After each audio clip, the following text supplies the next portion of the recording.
The sound of weeping carried across the water like a wounded dove's cry, stopping Kyle Malone in his tracks as he watered his horse along the Guadalupe River just outside Gonzales, Texas, in the summer of 1877. Kyle had been riding for 3 days straight, delivering cattle from his ranch to buyers in San Antonio, and his bones ached for rest. The last thing he expected to find was a young woman huddled on the riverbank, her dark hair cascading over her shoulders as her body shook with sobs. His first instinct was to keep moving, to mind his own business the way any sensible man would in these parts. But something about the desperate sound of her crying pulled at his chest, and before he knew it, his boots were carrying him toward her. "Miss," he called out, keeping his distance so as not to startle her. "Are you hurt?" Her head snapped up, revealing tear-stained cheeks and eyes so green they reminded him of spring grass after rain. She looked to be in her early 20s, maybe a year or two younger than his own 25 years. Her dress was torn at the shoulder and mud caked the hem. When she saw him, fear flashed across her face and she scrambled backward. "Please," she gasped, holding up her hands. "Please do not come closer. I cannot take any more tonight." Kyle immediately raised his own hands, showing he meant no harm. "I am not going to hurt you, miss. I heard you crying and wanted to make sure you were safe. My name is Kyle Malone. I own a cattle ranch about 10 miles south of here." She studied him with those remarkable eyes, searching his face for something. Whatever she found must have satisfied her because the rigid terror in her shoulders eased slightly, though she remained wary. "I am Amelia Sinclair," she said, her voice hoarse from crying. "I apologize for disturbing your evening. I will be on my way." She tried to stand, but her legs gave out beneath her. Kyle rushed forward instinctively, catching her before she fell. Up close, he could see bruises forming on her arms, and his jaw tightened with anger at whoever had done this to her. "You are not disturbing anything," he said gently, helping her sit back down. "But you are hurt, and it is getting dark. Will you let me help you? My horse is just over there. I can take you into town or to a doctor or wherever you need to go." Amelia's eyes filled with fresh tears. "There is nowhere for me to go, nowhere that is safe." Kyle settled onto the grass beside her, maintaining a respectful distance. "Why do not you start from the beginning? Tell me what happened." She looked at him for a long moment, and he could see her weighing whether to trust him. Finally, she drew in a shaky breath and began to speak. "I came to Texas 6 months ago from Louisiana after my parents died of fever. I had an uncle here in Gonzales who promised to take me in. Uncle Robert seemed kind at first, but after a few weeks, I realized he only wanted me for the small inheritance my parents left me. When I refused to hand over the money, he became angry. Tonight, he told me I had 1 week to give him everything, or he would force me to marry a man named Vernon Cross." Kyle's hands clenched into fists. He knew Vernon Cross by reputation. The man was a snake who made his living cheating at cards and worse. He owned a saloon on the edge of town where men went to do business they did not want decent folks knowing about. Vernon Cross is 40 years old if he is a day, and mean as a rattlesnake besides, Kyle said. "Your uncle has no right to force such a thing." "I know," Amelia whispered. "But tonight Vernon came to my uncle's house. He looked at me like I was a piece of property, and he told my uncle they had a deal. He said in 3 days I would be his wife whether I wanted it or not. After they left the room, I ran. I just ran without thinking, and I ended up here by the river." She pulled her knees to her chest, making herself small. "I have nowhere to go, Mr. Malone. No other family, no friends in this town. The money my parents left me is in a bank in New Orleans, but I have no way to access it from here. I am completely alone." The desperation in her voice cut through Kyle like a knife. He had always been the protective type, looking out for neighbors and friends whenever he could. But this was different. Something about Amelia's story, about the way she fought to hold herself together even as her world crumbled, made him want to stand between her and every danger in the world. "You are not alone anymore," he heard himself say. "I give you my word, Miss Sinclair. I will not let Vernon Cross or your uncle force you into anything. I will protect you." Amelia looked at him with surprise. "You do not even know me. Why would you make such a promise?" Kyle met her gaze steadily. "Because it is the right thing to do. Because no woman should be treated the way you have been treated. And because I can see in your eyes that you are good people, the kind worth protecting." Fresh tears spilled down her cheeks, but these seemed different from before. "I do not know what to say." "Say you will let me help you," Kyle replied. "I have a ranch with a spare room. My foreman's wife, Martha, lives in the main house with her husband. She can act as chaperone so everything is proper. You can stay there while we figure out what to do about your uncle and Vernon Cross." Amelia shook her head slowly.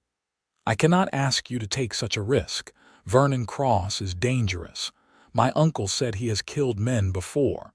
"Then it is a good thing I am not easy to kill," Kyle said with a slight smile. "I have dealt with dangerous men before, Miss Sinclair. I am not afraid of Vernon Cross." He stood and offered her his hand. "What do you say? Will you trust me?" Amelia looked at his outstretched hand for a long moment. Then slowly she reached up and placed her smaller hand in his. The moment their skin touched, something electric passed between them, a connection neither could explain but both felt deeply. "Yes," she whispered. "I will trust you." Kyle helped her to her feet and led her back to where his horse waited. The animal, a sturdy bay gelding named Ranger, stood patiently by the water's edge. Kyle mounted first, then pulled Amelia up behind him. She wrapped her arms around his waist, and he tried to ignore how right it felt to have her holding on to him. The ride to his ranch took just over an hour. Kyle's property sat in a valley surrounded by rolling hills covered in oak and mesquite trees. The main house was modest but well built, with a wide porch and a stone chimney. Nearby stood the bunkhouse where his ranch hands slept, and beyond that, the barns and corrals where he kept his cattle and horses. As they approached, a stocky man with gray hair emerged from the barn. This was Ben Tucker, Kyle's foreman and the closest thing he had to family.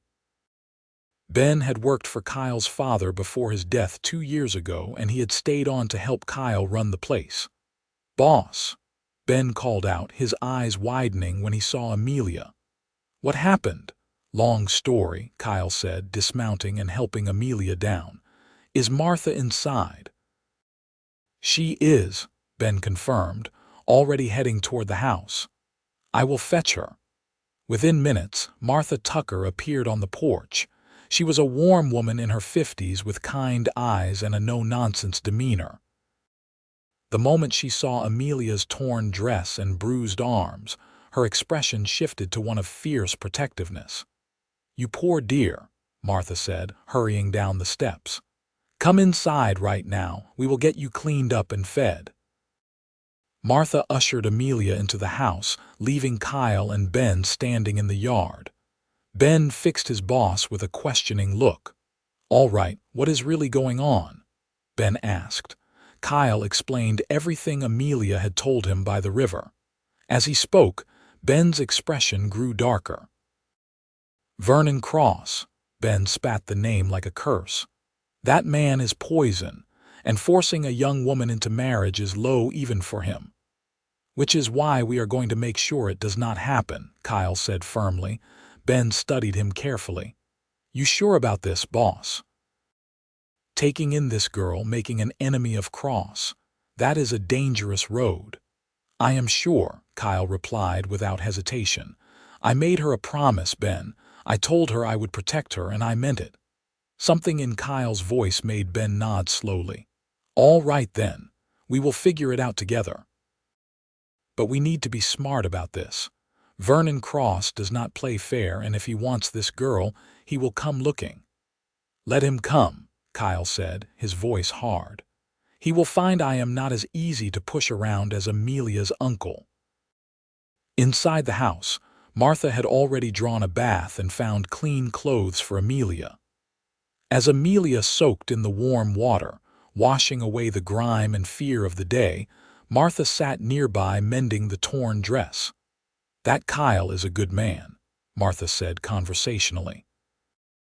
"Best man I have ever known, truth be told.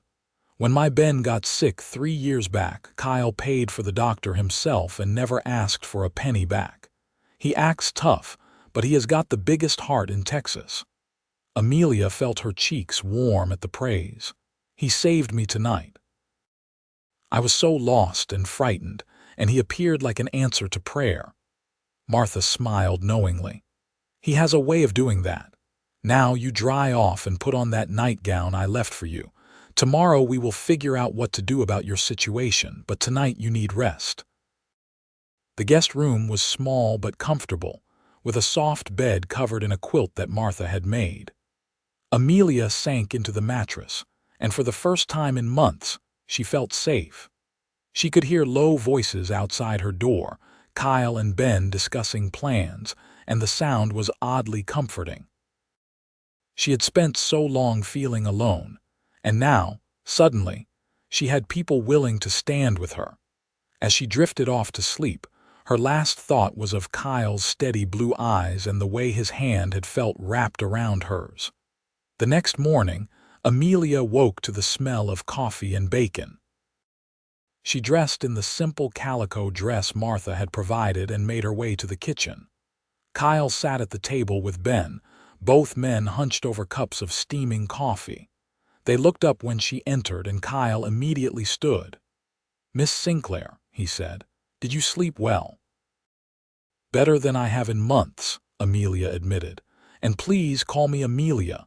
After everything, formality seems unnecessary." Kyle's expression softened. "Then you should call me Kyle." Martha bustled in from outside carrying a basket of eggs. "Perfect timing, dear. Sit down and have some breakfast. We have much to discuss." Over plates of eggs, bacon, and fresh biscuits, they talked about Amelia's situation. Kyle had been thinking all night about the best course of action. "The way I see it, we have a few options," he said. "First, we could go to the sheriff and tell him what is happening." Ben shook his head. "Sheriff Williams is in Vernon Cross's pocket, has been for years. He will not help." "That is what I figured," Kyle said grimly. "Second option is to help Amelia get out of Texas entirely. We could put her on a train to somewhere Vernon Cross cannot find her." Amelia set down her fork, her heart sinking. "Is that what you think I should do? Run away?" Kyle reached across the table and covered her hand with his. The gesture was gentle and sent warmth racing up her arm. "I do not want you to do anything you do not want to do. I am just laying out the options." "What is the third option?" she asked quietly. Kyle's jaw tightened. "We stand and fight. We make it clear to your uncle and Vernon Cross that you are under my protection, and if they want to get to you, they will have to go through me first." "That is the most dangerous option," Ben pointed out. "Vernon Cross has men who would kill for him without blinking." "I know," Kyle said, his eyes never leaving Amelia's face. "But I think it is the right option. Running away means Amelia loses any claim to her inheritance, loses any chance of a life here. Why should she have to give up everything because of 2 men who want to use her?" Amelia felt tears prick her eyes again, but these were tears of gratitude. "You would really risk so much for me. We only just met." "Some things are worth risking everything for," Kyle said simply. "You deserve to live free, Amelia. You deserve to make your own choices about your future.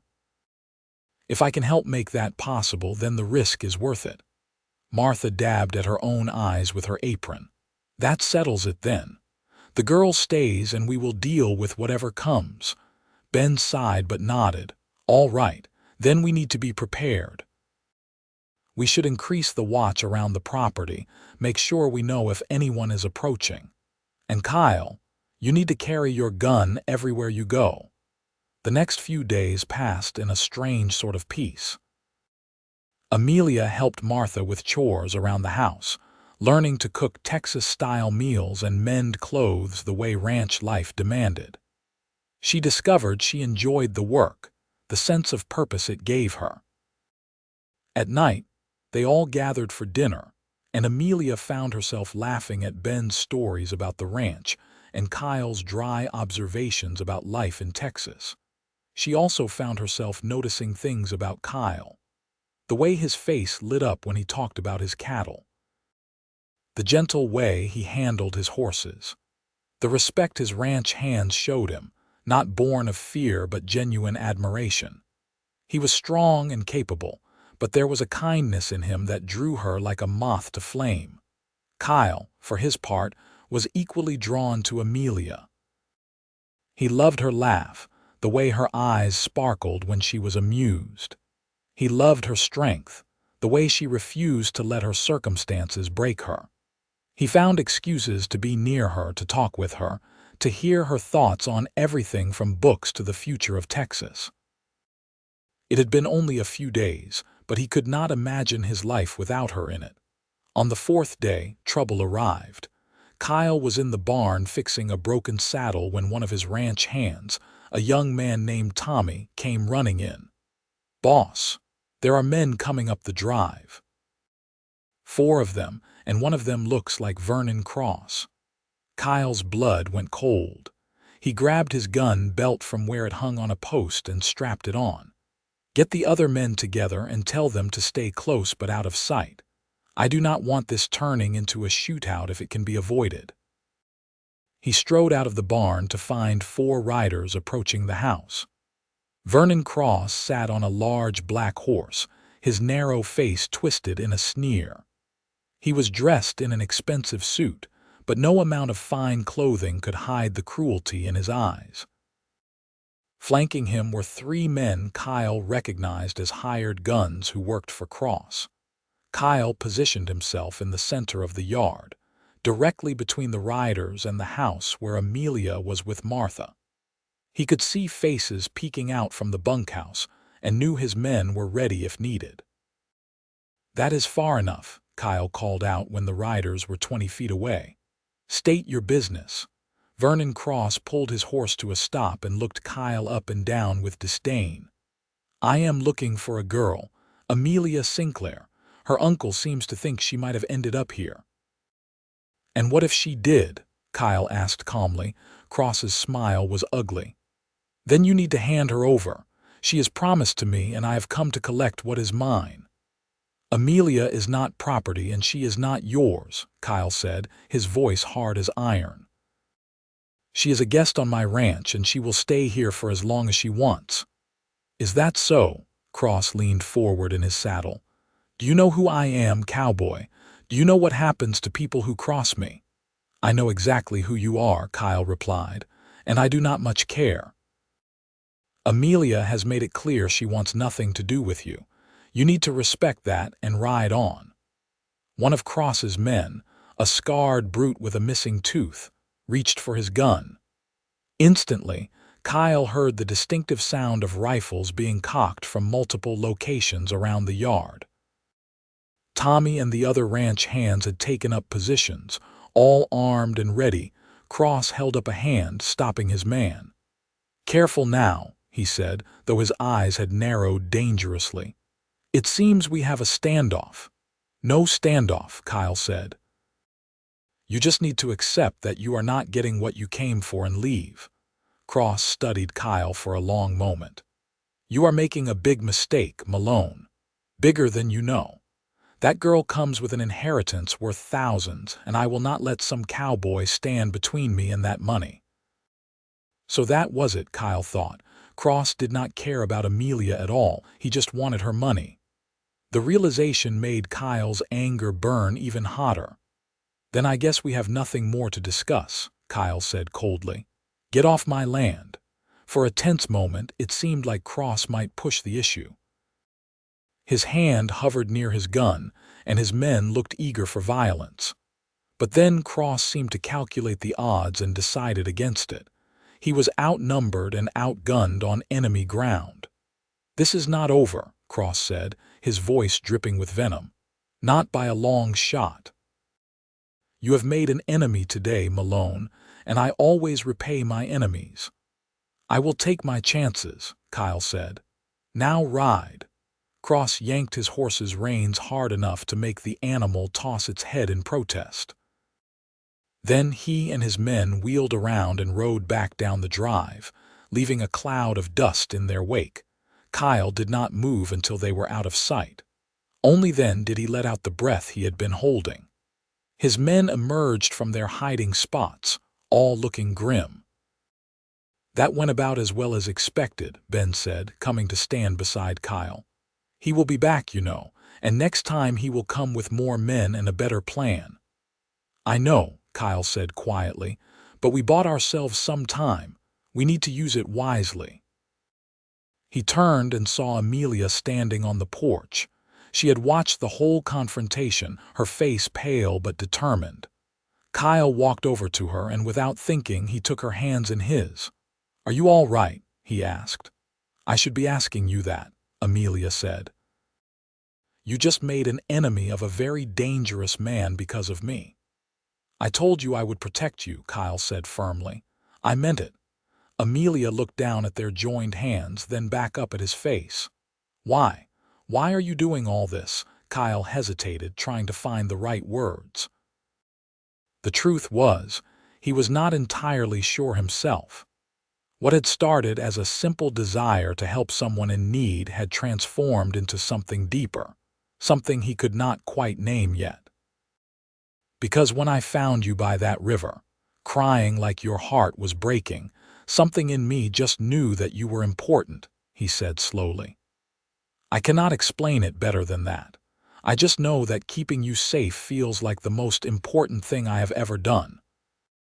Amelia's eyes shimmered with emotion. "I feel it too," she whispered. "This connection between us. I do not understand it, but I feel it." They stood there on the porch, hands clasped, something profound passing between them. Martha, watching from the doorway, smiled softly and quietly retreated to give them privacy. That evening, after supper, Kyle and Amelia sat together on the porch steps, watching the sun set over the Texas hills. The sky blazed with orange and pink, and the air was finally cooling after another hot day. "Tell me about yourself," Amelia said. "I've told you my whole sad story, but I know almost nothing about you except that you are impossibly kind and brave." Kyle chuckled. "My story is not nearly as interesting as yours. I was born right here in Texas on this very ranch. My father built this place from nothing, and when he died 2 years ago, it passed to me. I have been working to keep it going ever since." "No other family?" Amelia asked. "My mother died when I was young," Kyle said quietly. "It was always just me and my father. He was a good man, taught me everything about ranching and about how to treat people with respect. I miss him every day." "I miss my parents too," Amelia said softly. "They were wonderful people. They ran a bookstore in New Orleans, and they taught me to love reading and learning. When they died, I felt like I lost not just my family but my whole world." Kyle reached over and took her hand again. The gesture was becoming natural between them. "I am sorry you had to go through that. But maybe you can build a new world here, one where you are free to be whoever you want to be." "Is that really possible?" Amelia asked, looking at him with hope in her eyes. "I think so," Kyle said. "Texas is a place where people can start over, where your past does not have to define your future. You could have a good life here, Amelia, a free life." "With you?" The question slipped out before Amelia could stop it, and she immediately blushed. "I apologize, that was too forward." Kyle turned to face her fully, his expression serious. "Amelia, I know we have only known each other for a few days. I know it is too soon to be saying things like this, but I need you to know that having you here, getting to know you, it has changed something in me. I look forward to seeing you every morning. I think about you when I am out working. You have brought light into my life in a way I did not even know I was missing." Amelia's breath caught. "Kyle, I feel the same way. I know it is crazy and too fast, but I cannot help it. You make me feel safe and valued and seen in a way no one ever has before." Kyle lifted his hand and gently brushed a strand of hair from her face. "Then maybe it is not too fast. Maybe when you know, you just know." They sat there in the gathering twilight, the world narrowing to just the two of them. Kyle wanted desperately to kiss her, but he held back. She had been through so much, and he did not want to rush her or make her feel pressured in any way. As if reading his thoughts, Amelia leaned in slowly. "Kyle, yes. Would you kiss me? I want you to be the one who gives me my first real kiss. Someone who cares about me, not someone trying to take from me." Kyle's heart swelled. He cupped her face gently in his hands and leaned in, pressing his lips to hers in the softest, sweetest kiss. It was brief but profound, a promise of everything they could be to each other. When they pulled apart, both were smiling. "That was perfect," Amelia whispered. "Yes," Kyle agreed. "It was." The next few weeks brought both challenges and joys. True to his word, Vernon Cross did not give up. He tried various tactics to get to Amelia. First, he sent her uncle to the ranch, demanding she return to his house. Kyle met Robert Sinclair at the property line and made it clear that Amelia was staying where she was. Robert blustered and threatened, but faced with Kyle's unwavering determination and the support of his ranch hands, he eventually left empty-handed. Then Cross tried legal means, claiming through the sheriff that Amelia had stolen money from her uncle. This forced Kyle to take Amelia into town to face the accusations. The meeting with Sheriff Williams was tense, but Amelia held her ground, producing papers that proved the money in question was her inheritance from her parents, not her uncle's property. With documentation on her side, even the corrupt sheriff had to dismiss the charges. Throughout it all, Kyle never left Amelia's side. He stood with her through every confrontation, every threat, and with each challenge they faced together, their bond grew stronger. Amelia was also falling in love with ranch life. She learned to ride horses, at first tentatively but soon with growing confidence. Kyle taught her himself, leading her around the corral on a gentle mare until she felt ready to ride on her own. The day she successfully galloped across the open field, laughing with pure joy, Kyle thought his heart might burst. She helped Martha with the cooking and housework, but also found ways to contribute to the ranch. She had a gift with numbers and began helping Kyle with his books, organizing his records in a way that made tracking expenses and profits much clearer. She also started teaching some of the younger ranch hands to read in the evenings, something that earned her the respect and affection of all the men. But the threat of Vernon Cross hung over everything like a storm cloud. Kyle knew the man would not give up, and he worried constantly about what Cross might try next. His fears proved justified one night in late September. Kyle woke to the smell of smoke and the sound of horses screaming. He bolted from his bed and rushed outside to find one of his barns engulfed in flames. His men were already working frantically to free the horses trapped inside. "Cross's men," Ben gasped as he ran past with a bucket. Tommy saw them riding away. Rage filled Kyle's chest, but he pushed it aside. Right now, the horses needed him. He grabbed a wet cloth to cover his nose and mouth and ran into the burning barn. The heat was intense, and the smoke made it nearly impossible to see. But he could hear the terrified animals, and he worked by feel, opening stalls and driving horses toward the door. He was reaching for the latch on the last stall when a burning beam fell from the ceiling, striking him across the shoulder. Pain exploded through his body, and he stumbled. But he could hear the horse inside panicking, and he forced himself to open the stall door. The horse bolted past him toward safety, and Kyle tried to follow, but his injured shoulder made him slow. He was halfway to the door when another beam came down, blocking his path. The flames were everywhere now, and Kyle felt his lungs burning from the smoke. Through the haze, he saw the door, but it might as well have been a mile away. Then suddenly, someone was there, grabbing his good arm and pulling him forward. Through the smoke and confusion, Kyle saw Amelia's face, determined and fierce, as she dragged him toward the exit. She was stronger than she looked, and her sheer force of will got them both out of the barn just before the roof collapsed. They collapsed on the ground outside, coughing and gasping. The other men had gotten all the horses out, and now they focused on containing the fire to keep it from spreading to the other buildings. After a frantic hour of work, they managed to save everything except the one barn. Martha rushed over with her medicine bag and immediately began treating Kyle's shoulder where the beam had hit him. The burn was bad, but not as terrible as it could have been. As she worked, Kyle looked at Amelia, who sat beside him with soot on her face and fear in her eyes. "You ran into a burning building for me," Kyle said, his voice hoarse. "Of course I did," Amelia replied. "Did you think I would just stand by and let you die? You could have been killed," Kyle said. "So could you," Amelia shot back. "Do not you dare lecture me about taking risks when you are the one who ran into the flames in the first place." Despite the pain and the loss of the barn, Kyle found himself smiling. "You are something special, Amelia Sinclair."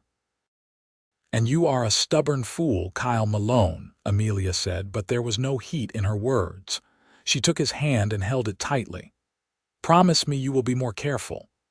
"Only if you promise the same," Kyle replied. "Deal," Amelia said softly. The barn fire changed things. It was clear now that Vernon Cross was willing to destroy property and risk lives to get what he wanted. The entire ranch went on high alert, with men standing watch throughout the night. Kyle also sent word to some rancher friends in the area, men he had helped over the years, explaining the situation. Within days, he had a dozen offers of support if things came to violence, but Kyle hoped it would not come to that. Violence was unpredictable, and he could not bear the thought of Amelia being caught in the crossfire. He needed to find another way to end this. The solution came from an unexpected source. One morning, a lawyer from San Antonio arrived at the ranch. His name was Gerald Matthews, and he carried papers that would change everything. "I represent the estate of James Cross," Matthews explained as they sat in Kyle's study. "Vernon Cross's late father. James passed away 3 months ago, and I have been tracking down his various business dealings." "What does this have to do with Amelia?" Kyle asked. Matthews pulled out a ledger. "It appears that Vernon Cross borrowed heavily from his father over the years. When James died, those debts became due to the estate. Vernon owes over $10,000, money he does not have. I have been authorized to seize his assets, including his saloon and all his property." Kyle leaned forward. "So Vernon Cross is about to lose everything?" "Precisely," Matthews confirmed. "He has 2 weeks to pay the debt, or he will be left with nothing. I suspect that is why he is so desperate to marry Miss Sinclair. Her inheritance would cover his debts and then some." An idea formed in Kyle's mind. What if there was another way for Cross to pay his debts? What if someone else paid them for him, in exchange for him leaving Texas permanently? Matthews raised an eyebrow. "You would pay $10,000 to be rid of him." "I would pay $20,000 if it meant keeping Amelia safe," Kyle said without hesitation. "But I do not want to just hand Cross money. I want guarantees. Legal documents that he will never come near Amelia again, never make any claim on her or her inheritance, and he has to leave Texas and never come back. Matthews considered this. It could be arranged. Such agreements are not uncommon, but Mr. Malone, $10,000 is a fortune. Are you certain you want to spend that much? Kyle thought of Amelia, of her smile and her courage and the way she made him feel more alive than he had ever been. I am certain. The deal was struck quickly. Vernon Cross, faced with complete ruin, had no choice but to accept. He signed documents legally releasing any claim on Amelia and promising to leave Texas immediately. In exchange, Kyle paid his debts to the estate. The entire transaction took place in the lawyer's office in San Antonio, with the sheriff present as a witness. Cross left that very day, heading east with nothing but what he could carry. When Kyle returned to the ranch and told Amelia what he had done, she was speechless. You paid $10,000, she finally managed. Kyle, that is an enormous sum. It was worth every penny, Kyle said simply. You are free now, Amelia, truly free. Cross is gone and he can never bother you again. Tears streamed down Amelia's face. I do not know how I will ever repay you. Kyle stepped closer and took her hands in his. There is nothing to repay, but Amelia, I need to tell you something. These past weeks with you have been the best of my life. I love you. I am in love with you. I know we have not known each other long, but what I feel is real and deep and permanent. Amelia's breath caught. Kyle, I love you too. I have loved you almost from the moment you found me by the river. You have given me everything I thought I had lost: safety, purpose, hope, and love. So much love. Kyle pulled her into his arms and they kissed with all the passion and promise they had been holding back. When they finally broke apart, both were breathless. Marry me, Kyle said. Be my wife. Build a life with me here on this ranch. Let me spend every day for the rest of my life making you happy. Yes, Amelia said without hesitation. Yes, 1,000 times yes. They were married 3 weeks later in the small church in Gonzales. The whole town turned out for the wedding, partly out of curiosity about the woman who had captured their most eligible bachelor's heart, but mostly out of genuine happiness for the couple. Kyle's rancher friends came, along with all his ranch hands dressed in their Sunday best. Martha cried through the entire ceremony, and Ben stood as Kyle's best man with obvious pride. Amelia wore a simple white dress that Martha had helped her sew, with wildflowers in her hair. She had never looked more beautiful. As she walked down the aisle toward Kyle, her heart felt full to bursting. Just a few months ago, she had been alone and terrified, crying by a river with nowhere to go. Now she was about to marry the man she loved, a man who had proven time and again that he would move mountains to keep her safe and happy. The ceremony was simple, but heartfelt. When the preacher pronounced them husband and wife, Kyle kissed Amelia with such tender passion that several ladies in the congregation sighed with delight. The reception was held at the ranch, with tables set up in the yard and food enough to feed an army. There was music and dancing and toasts to the happy couple. As the sun set, Kyle and Amelia danced together under the darkening sky, lost in each other. "Are you happy?" Kyle whispered in her ear. "Happier than I knew was possible," Amelia replied. "You saved me, Kyle. Not just from Vernon Cross or my uncle, but from losing hope entirely. You gave me back my life." "You saved me too," Kyle said. "I did not even realize how empty my life was until you filled it with light. I love you, Amelia Malone." "I love you too," Amelia said, savoring her new last name. Their first year of marriage was full of joy and growth.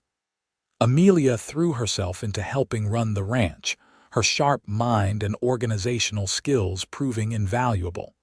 She also started a small school on the property, teaching not just the ranch hands but children from nearby farms. Kyle built her a schoolhouse as a wedding anniversary present, and watching her face light up when she saw it was worth more to him than all the cattle in Texas. The ranch prospered under their combined efforts. Kyle's cattle business grew, and they began breeding horses as well. Amelia's careful management of the finances meant they could expand without taking on dangerous debt. They worked side by side, partners in every sense of the word. In the spring of 1879, Amelia discovered she was pregnant. Kyle's reaction was everything she could have hoped for. He was thrilled and terrified in equal measure, immediately becoming overprotective. He tried to insist she stop teaching and rest all day, but Amelia laughed and told him she was pregnant, not made of glass. Their son was born that November, a healthy boy with Kyle's blue eyes and Amelia's dark hair. They named him James, after Kyle's father. Holding his son for the first time, Kyle felt a love so overwhelming it brought tears to his eyes. He looked at Amelia, exhausted but radiant in the bed, and thought about how far they had both come. "He is perfect," Kyle whispered. "He is ours," Amelia said with a tired smile. "Our family." "Our family," Kyle repeated, the words feeling sacred. James was followed by a daughter 2 years later, whom they named Sarah after Amelia's mother. Then another son, Robert, and finally another daughter, Grace. Each child was a blessing, and Kyle and Amelia raised them with love and purpose. They taught their children the value of hard work, the importance of kindness, and the power of standing up for what was right. As the years passed, the story of how Kyle and Amelia met became something of a legend in Gonzales. People spoke of the cowboy who had found a crying woman by the river and vowed to protect her, of the love that grew from that moment, and of the family they built together. Young couples would sometimes walk down to that same spot on the river, hoping to capture some of the magic for themselves. Kyle expanded the ranch until it was one of the largest in the county. But he never let success change who he was. He remained the same kind, honorable man who had offered his hand to a frightened woman all those years ago. He still helped his neighbors, still treated his workers with respect, still made time for his family above all else. Amelia's school grew too, eventually becoming a proper building in town rather than just the ranch schoolhouse. She taught generations of children, instilling in them a love of learning and a belief that they could be more than their circumstances suggested. She also wrote several books about Texas history and life on the frontier, which were published and widely read. On their 20th wedding anniversary, Kyle and Amelia rode out to the river where they had first met. Their children were grown now, some married with children of their own. The ranch would pass to James when Kyle was ready to retire, and it was in good hands. They sat on the same riverbank where Amelia had cried so many years before, watching the water flow past just as it always had. Amelia leaned against Kyle's shoulder, and he wrapped his arm around her. "You ever think about how different our lives could have been?" Amelia asked. "If you had not stopped that night, if you had just ridden past." "I think about it sometimes," Kyle admitted, "but I do not think I could have ridden past, even if I had not known why at the time. My heart was already calling me to you." "My protector," Amelia said softly. "You promised to keep me safe forever, and you have kept that promise every single day." "It has been the easiest promise I have ever kept," Kyle said, "because keeping you safe also meant keeping you close, and that is exactly where I want you."